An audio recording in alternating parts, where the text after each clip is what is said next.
So in general, this channel has always been a sort of Irish political analysis based channel, whether it's trends, whether it's psychology, whether it's different factions, whether it's the economy, and so on and so on, right?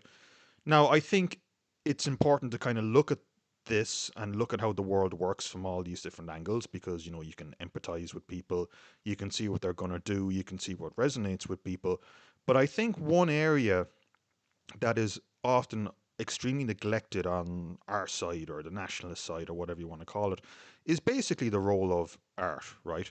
Because what art does in a number of different ways, if nothing else, if a piece of art or if a medium or if an album or a computer game or whatever appeals to people, then you need to getting into the question of exactly why that is appealing to people. That is an important question because it explains often trends, it explains what people are thinking and feeling and how they'll react in the future. So in this video I want to talk about something that's you know I mean this is a direction I've been taking the channel a little bit in over the past year. So I did streams on the Hardy Book series, and I did streams on Love Hate. The Irish crime TV show, link down below. But this one here is I want to talk about an area that is it's huge basically, but it's not really discussed as much, which is computer games and video games. So I mean the computer video game industry is worth about $200 billion dollars every year.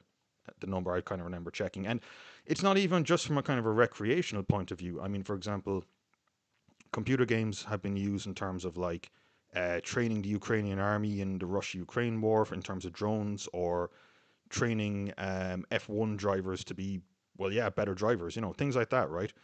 But mainly, I kind of want to get into the sort of like artistic sort of output, and even a couple of like recent computer games that have come out that are you know, good enough themselves. Maybe a bit older than a couple of years, but it's definitely worth exploring these kind of trends. So, and I mean the main set of games I kind of want to get into, and just to be kind of like clear on this is not just going to be a big like computer game essay or video essay that's going to go into all the different symbolism and intricacies and all that kind of stuff.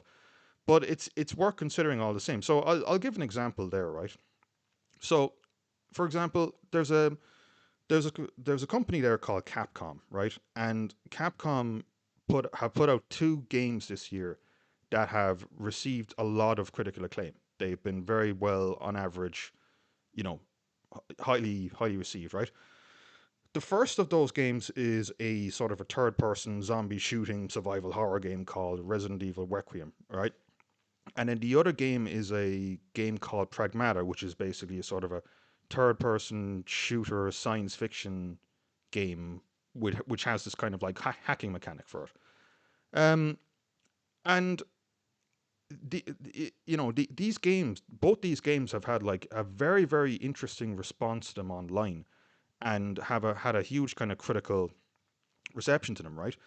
But it's kind of important to kind of like jump into why. So, for example, like I've played both these two games. I finished both these two games.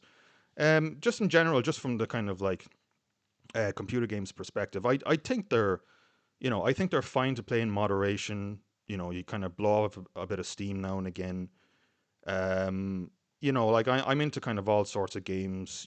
First person shooters, driving games, strategy games.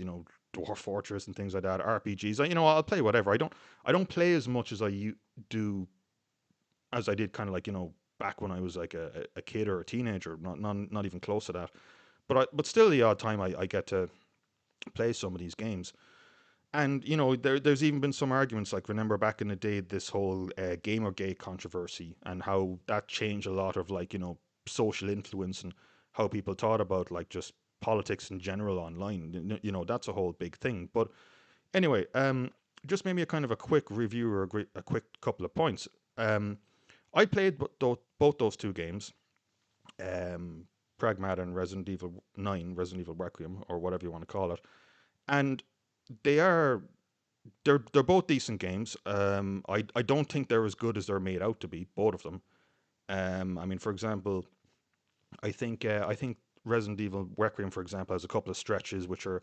I think it definitely gets a little bit weaker in the last third or so, and it feels a bit kind of jack of all trades, master of none.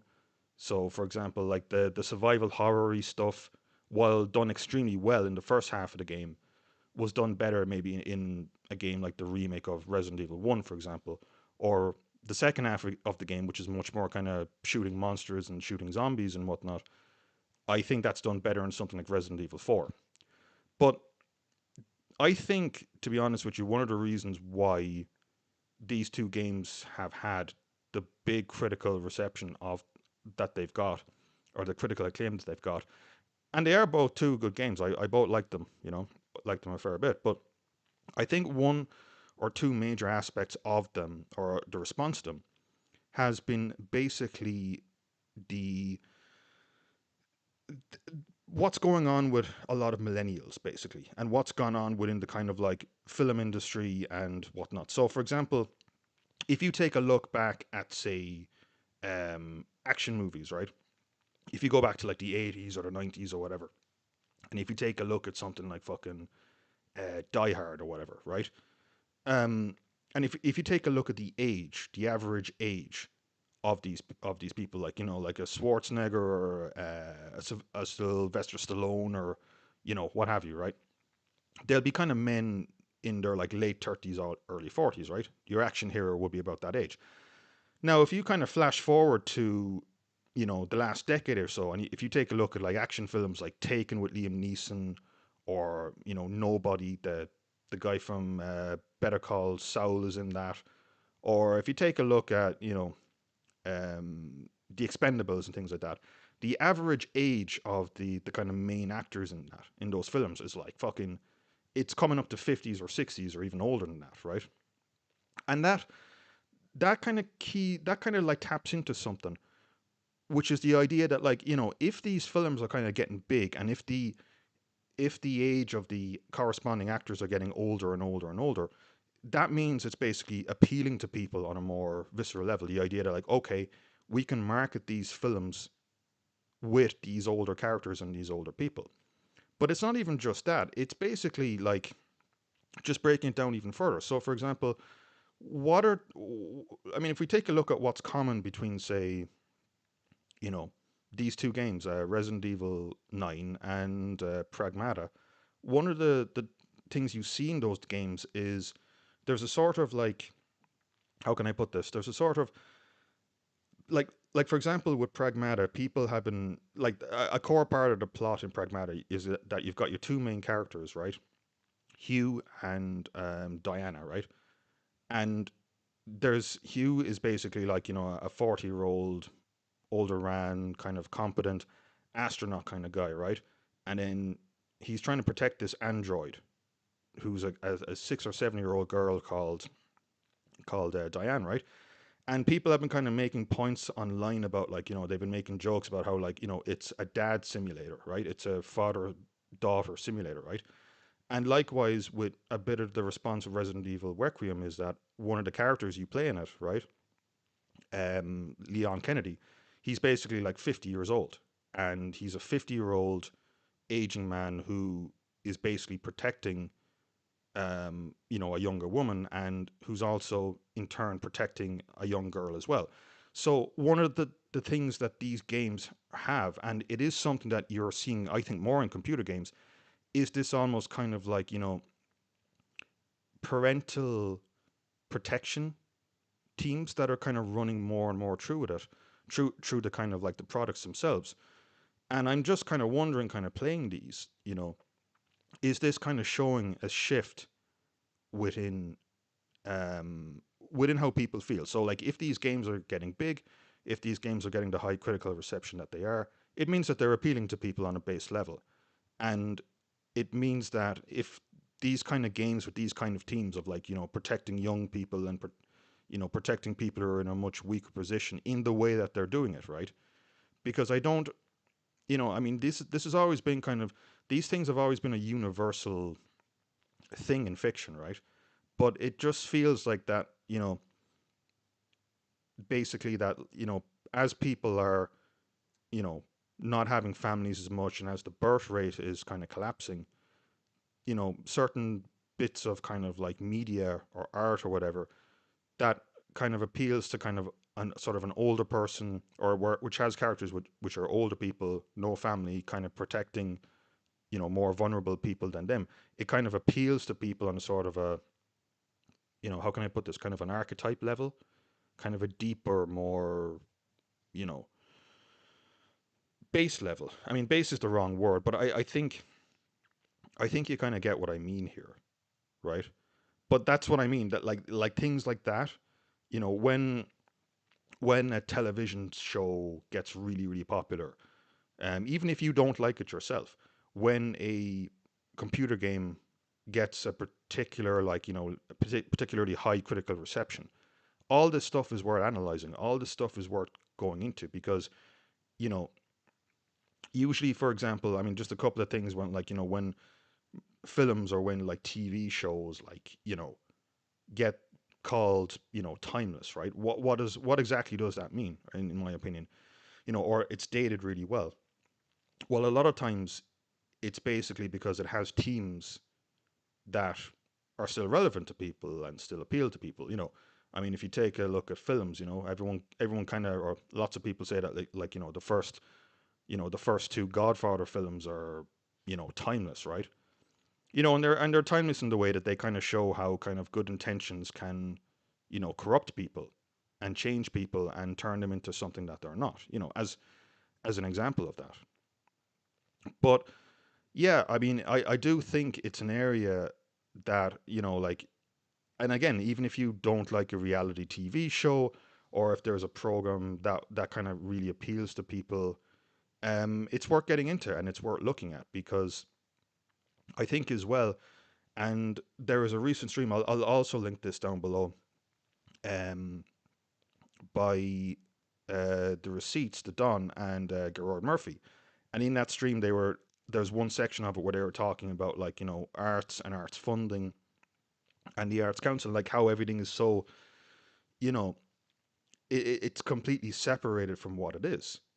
And that brings up an interesting question because then suddenly, like, you take a look at other areas like these two computer games, um, Resident Evil Requiem and Pragmata, right? And playing through these games, they don't have any kind of like, there's no political kind of edge or bias. I mean, one of them is just simply a survival horror game with a stupid plot, right? Like, there's no kind of political stuff really behind it. Like, it's just it kind of is what it is, right? And in certain ways, I mean, this kind of thing can be kind of like, I don't know, kind of refreshing in a way because like, you know there's a major period, I would say, you know and it's been a thing, especially since I've kind of grown up or whatever, like this idea of like using irony for everything. Like, irony is a plot device, irony in terms of jokes, irony in terms of humor. And once that stuff starts to kind of like, you know it can be quite unpleasant, I think, and it can kind of break things down in a way that they shouldn't be breaking down, right? And ultimately, once that happens, people kind of have to be kind of more, or people get tired of this and they want more sincere, you know, books, sincere films and whatnot. So when people talk about like, oh, this thing is like very political and very leftist, there's only so long that can kind of last, and especially kind of with the role of like, or especially like the increase in terms of like AI and whatnot. That's giving people, I think, who are creative, who are driven, the chance to become a lot more, to expand further in terms of what they want to say or what they want to do in terms of their art and whatnot. So yeah, I mean, like I said, it's a very important area. I don't think it's necessarily discussed as much because you can get a good feel or an understanding where people are in terms of like what kind of films and what kind of movies and what kind of like computer games and whatnot that they play and that they enjoy and that they get into. And it's, I mean, we can go a number of different ways with this. I mean, the I was thinking of a name for this. I just wanted to talk about this stuff in general, especially like with computer games, right?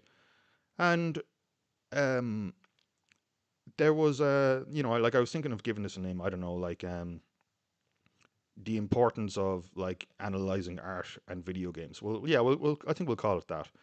But um, one game that kind of got me thinking about this, or a lot recently, I've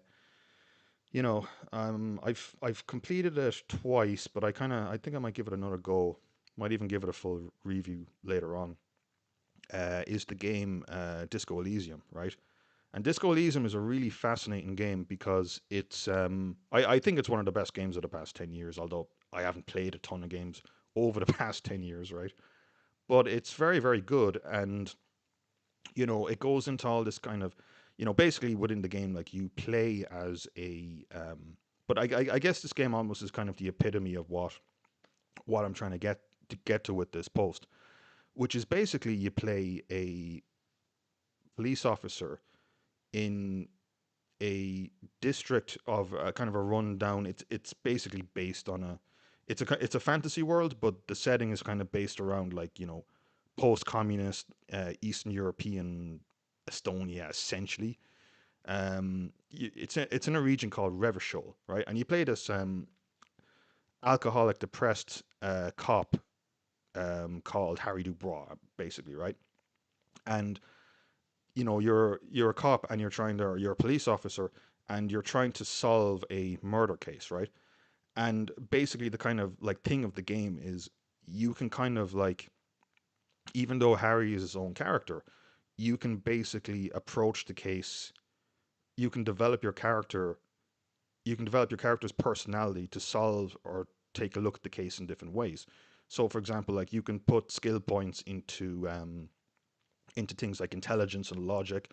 So he can become a very, very logical guy. He can spot out like errors in people's logic very, very quickly. Whereas a build, a police officer build with lower points in that would not be able to spot things. Or you can make him into a kind of a shaman hippie guy, um, who makes really strange spiritual deductions, but they are ultimately turn out to be correct. You can build that kind of guy, or you can just build an absolute like drunk mess of a guy and solve it that way and solve the case that way, right?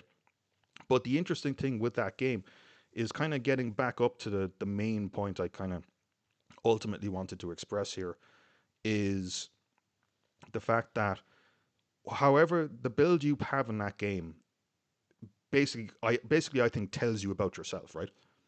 If you want to kind of play the game in a certain way, you know, if you start asking the question like why exactly do you want to do this? Why exactly do you like the films that you watch? Why exactly do you like the games that you play? And if you're into kind of computer games, right?